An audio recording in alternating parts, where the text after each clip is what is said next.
Seorang wanita baru saja datang ke pemandian untuk mandi. Baru sadar ada yang tidak beres. Dia melihat lebih dekat. Aku menemukan sepertinya ada yang salah dengan cermin di seberangnya. Jadi dia mengeluarkan handuk mandi dan melilitkannya ke tubuhnya. Lalu dia dengan hati-hati mendekati cermin. Dia mengulurkan tangan dan dengan lembut menyentuh cermin. Jari dan bayangan di cermin. Tidak ada jarak sama sekali. Seperti yang dia duga, ini memang cermin dua arah. Kamu dapat melihat seluruh pemandian dengan jelas dari balik cermin. Tapi Meiko dengan cepat menjadi tenang. Dia tahu ini adalah ujian. Apakah ikan asinnya bisa dibalik? Itu tergantung pada pilihanmu. Lalu dia dengan tenang mengikuti pengurus rumah tangga. Datanglah ke kamar tidur utama. Kamiko tiba-tiba menyadarinya. Babi emas sebenarnya adalah seorang pemuda timpang yang baru berusia 70 tahun. Saat bos melihatnya, matanya berbinar. 70 tubuh dengan 20 mentalitas. Jelas sangat puas dengan Meiko. Dia dengan senang hati membimbingnya berputar-putar. Meiko sedikit panik, tapi dia segera tenang. Beritahu atasanmu apa yang terjadi padamu. Ini menyiratkan bahwa dia telah kehilangan segalanya sejak lama. Seperti kata pepatah, kamu tidak takut memakai sepatu jika bertelanjang kaki. Tidak peduli berapa umur bosnya, tidak peduli seperti apa penampilanmu. Selama aku diizinkan mendapatkan kemuliaan dan kekayaan mulai sekarang. Dalam kedudukan yang rendah hati, seseorang harus menuruti perintah. Namun, ternyata kali ini dia benar. Aku tidak menyangka bosnya begitu kuat. Secara langsung mengatur kompetisi desain perhiasan Meiko Airborne. Bahkan membeli hubungan dan beroperasi di belakang layar. Biarkan wanita tak dikenal ini menjadi kuda hitam dalam persaingan. Menangkan kejuaraan desain perhiasan dengan mudah. Itu juga ditampilkan di majalah mode. Ketenaran instan, menjadi desainer perhiasan yang banyak dicari. Dan pemain lain yang seharusnya memenangkan kejuaraan. Aku hanya bisa menangisi ayah dan ibuku dan mengeluh atas ketidakadilan nasibku. Ambisi Kamiko tidak berhenti sampai di situ. Dia juga meminta atasannya untuk membukakan toko perhiasan untuknya. Hanya menggunakannya selama seminggu. Setelah menghabiskan waktu lama bersamanya, dia berubah menjadi bos wanita. Kamiko sepenuhnya menyadari semua ini. Aku mendapatkan semuanya melalui laki-laki. Jika kamu ingin sukses, kamu harus mengandalkan kekuatanmu sendiri untuk membangun karir. Jadi Meiko menemukan pemilik Royal Hotel lagi. Dia ingin pergi ke toko perhiasan. Masuki Ginza, distrik tersibuk di Tokyo.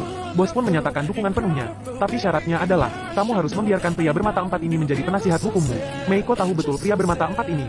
Dia hanya memantauku atas nama bosnya. Tapi dia naik ke level berikutnya dalam karirnya. Aku tidak punya pilihan selain setuju. Meiko menerima pesan dari bosnya segera setelah itu. Kebetulan ada toko kosong di gedung Ginza. Sang pemilik toko, dia adalah idola yang sangat dikagumi Meiko saat itu. Artinya, oposisi yang kuat. Presiden Asosiasi Perhiasan tempat Meiko memenangkan kejuaraan. Untuk berhasil menetap, kita harus menyingkirkan presiden ini terlebih dahulu. Sebagai selebriti baru di industri perhiasan, Meiko segera membuat janji dengan presiden. Setelah mengetahui latar belakang keras Meiko, presiden, wajah semua orang berubah. Ambil inisiatif untuk mengangkat gelas untuk menunjukkan niat baiknya. Aku harap kita tidak menjadi pesaing di masa depan. Kamiko adalah orang yang pendendam. Dia tidak menerima perhatian presiden. Sebaliknya, dia langsung menyatakan tujuan kunjungannya. Toko perhiasan Anda di gedung Ginza. Aku ingin memberikannya padaku. Namun, Meiko sudah menduganya. Tidak mungkin presiden menyetujuinya. Jadi dia membuka tas tangannya. Keluarkan dokumen dari dalam. Menunjukkan bahwa dia memegangnya. Bukti bahwa presiden telah mencuri desain orang lain sebelumnya. Jika kamu menolak untuk menyerahkan toko, kalau begitu tunggu saja sampai kamu hancur. Saat ini, presiden sudah tidak tenang lagi. Demi reputasi dan masa depanmu sendiri, aku harus menanggung rasa sakit dan melepaskan cintaku. Tapi dia tidak pernah membayangkan bahwa dia telah ditipu. Karena bukti di tangan Miko, itu hanya selembar kertas putih yang tidak berguna. Apa yang disebut sebagai pukulan besar semuanya memiliki sisi yang teduh. Meiko memanfaatkan hal ini, cubit saja presidennya dengan keras. Miko saat ini, akhirnya sadar bagaimana rasanya berada di posisi superior. Namun, kartu pengalaman berumur kurang dari 10 menit. Dia kemudian menerima telepon dari bos.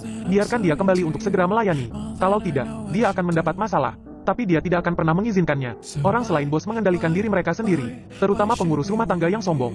Dia meminta Meiko untuk mengklarifikasi statusnya. Kamu hanyalah mainan tuannya, bertanggung jawab untuk membujuk pemiliknya untuk tidur di malam hari. Lakukan bagianmu. Pengurus rumah tangga menyaksikan Meiko menjadi semakin disukai. Khawatir suatu hari nanti dia akan menggantikannya sebagai penanggung jawab harem. Meiko juga tahu betul apa yang dipikirkan pengurus rumah tangganya. Tapi sekarang dia menjadi selebriti di depan bosnya. Dia hanya perlu menggunakan sedikit trik. Ikat hati bos dengan erat. Itu akan membuat pengurus rumah tangga kalah total. Jadi Meiko mendatangi bosnya dan mengeluh. Dan berkata dengan sangat sedih.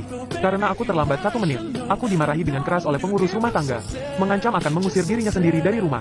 Meiko baru saja selesai mengetik laporan kecil. Pengurus rumah tangga akan datang dan mengingatkan bos untuk minum obat. Tapi bukan saja dia tidak membiarkan pengurus rumah tangga masuk, dan menyuruhnya segera keluar dari sini. Angin bantal yang dihembuskan Meiko benar-benar ampuh. Dia juga mendapat izin dari bos. Tampil terbuka dalam acara-acara formal untuk bertemu dengan pejabat senior, daripada mengikuti pengaturan pengurus rumah tangga seperti biasanya. Status Meiko meningkat pesat. Pertarungan antara dua wanita.